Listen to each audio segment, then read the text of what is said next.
Joining me now to weigh in on this, Florida Congressman Greg Steube. Congressman, always great to see you. Biden was warned not to go down this road. He'd already seen where his open border policies lead from his time when he was with the Obama administration. So he's either incredibly stupid or he's doing this to America on purpose. Which do you think it is? Yeah, absolutely. This isn't something that, just happens by happenstance. When you make a statement to the American people and although to the world that, hey, we're going to give amnesty to illegals in 100 days, what do you think is going to happen to people coming to the border? If they know that they can get amnesty by coming here in 100 days after his administration, they're absolutely going to do everything they can to get to the border. And I hate to look at notes, but I think it's important to know 172,000 migrants showed up at the border in March. That's a 71% increase from just a month ago in February. 100% increase from all the way to high numbers in February. 18,000 unaccompanied minors in the month of March, over 500 a day. And you know why the minors are coming to the border? Because they know through the chain migration laws that we have in the United States that everybody else that's related to them and their families is also going to be able to legally get status and come to the United States. So that's why all these children are showing up at the border. It's not because they care about their children. It's because they care about their entire family and want their entire family to illegally come to the United States. And then once that child gets status in 100 days from the Biden administration, then their entire family can come here legally. Yeah, I'm trying to remember why I read this, but I remember seeing the worst month ever in the Trump administration was something like 66,000. I think this might have been the 2019 surge. 66,000 illegal aliens trying to rush the border. And Biden has eclipsed that in 1 month, in March. And he's only been in office a couple of months, right? If we stay on track on the current numbers that we're seeing at the border in just the first 3 months, and this year we will eclipse the numbers of people coming to the border in the past 3 years combined. That's how serious this is. And you don't hear anybody talking about not just the people coming to the border, but the illegal drugs coming to the border. And these are facts. You can look them up. Last year, we had 4,500 pounds of fentanyl seized, not that came across the border, that seized at the border in all of last year of 2020. We've confiscated 5,000 pounds of fentanyl just in the first 3 months of this year. So not only are illegal immigrants coming across the border, and oh, by the way, terrorists being apprehended across the border, record numbers of drugs are being trafficked across the border and that literally kill American citizens. Right. As you mentioned, I was just going to bring that up. Radicalized terrorists have also been apprehended at the border. Those are the ones we caught. Turning now to the liberal power grab to take away the nation's firearms, our right of self-defense. 90% of guns used in crimes were obtained illegally, according to a Department of Justice report that was released just last year. Joe Biden doesn't call his border disaster a crisis. Instead, he calls Americans making their own guns at home a crisis. Congressman, what do you say? Yeah, law-abiding citizens who want to use their Second Amendment rights for self-defense and defense of others, that's a crisis that we're facing in our country, according to liberals and the socialist agenda and the Biden administration. But all these people illegally crossing the border, that's not a crisis.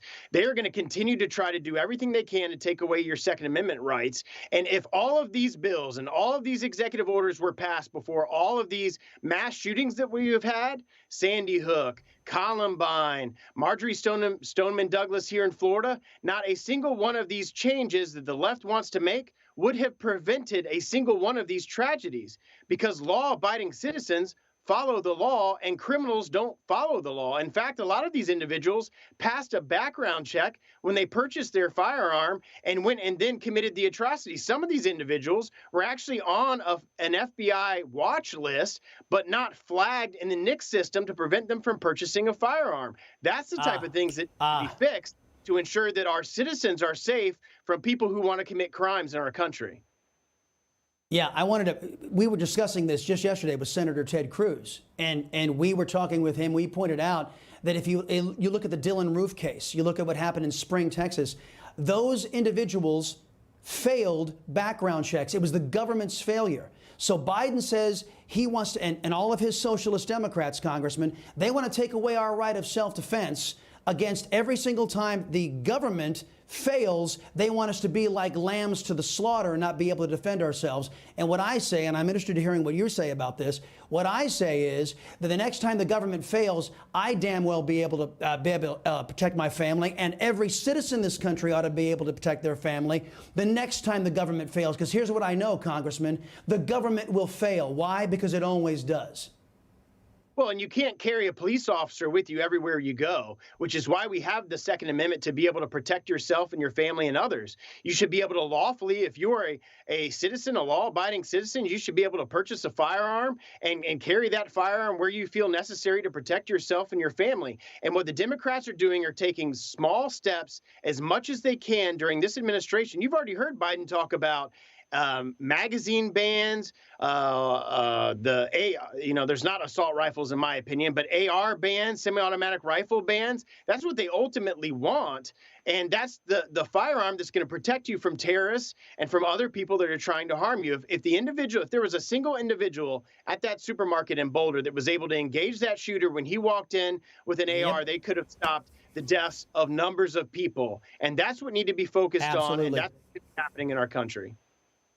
Yeah, Congressman, I've been in a situation like that where it didn't turn out to be an actual shooter, but I was ushered in with my family into a back room, and that day I wasn't carrying, and I wasn't pleading for Joe Biden or praying that Joe Biden would come and rescue me from the active shooter that may have been out there.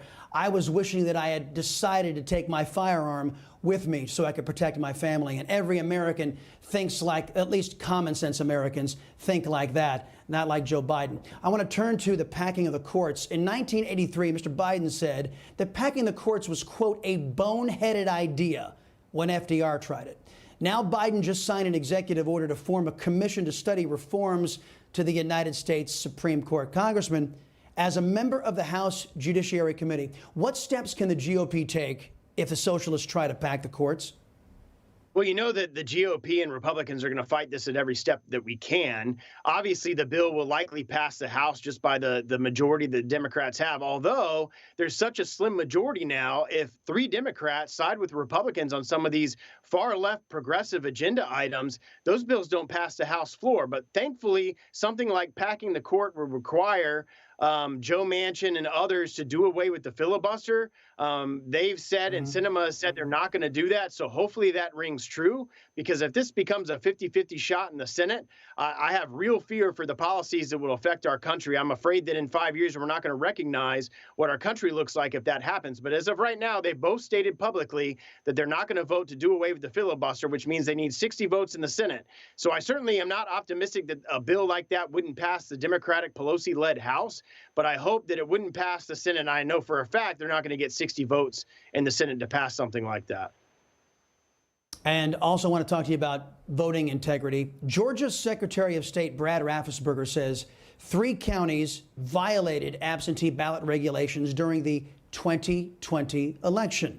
Now, after Biden is safely installed, that's when he's decided to do this. Raffensperger is launching these investigations, I believe, and I want to get you to weigh in on this. I believe he's doing this to try to save his worthless career because he's being challenged by a competent conservative, your colleague, Congressman Jody Hice. What do you think's at play here in Georgia with Mr. Raffensperger's move now that Mr. Biden is safely installed in the White House?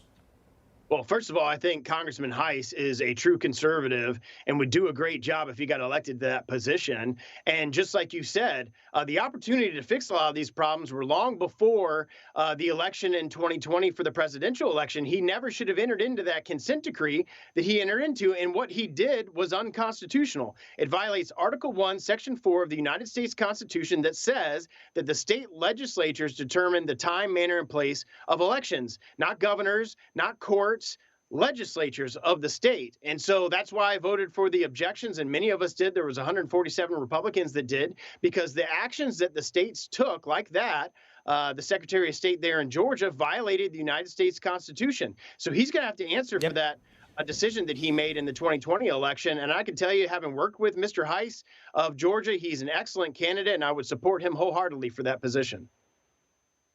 Congressman Greg Steube, have a great weekend, sir. Always appreciate the time you provide for us here on the Chris Salcedo Show. Former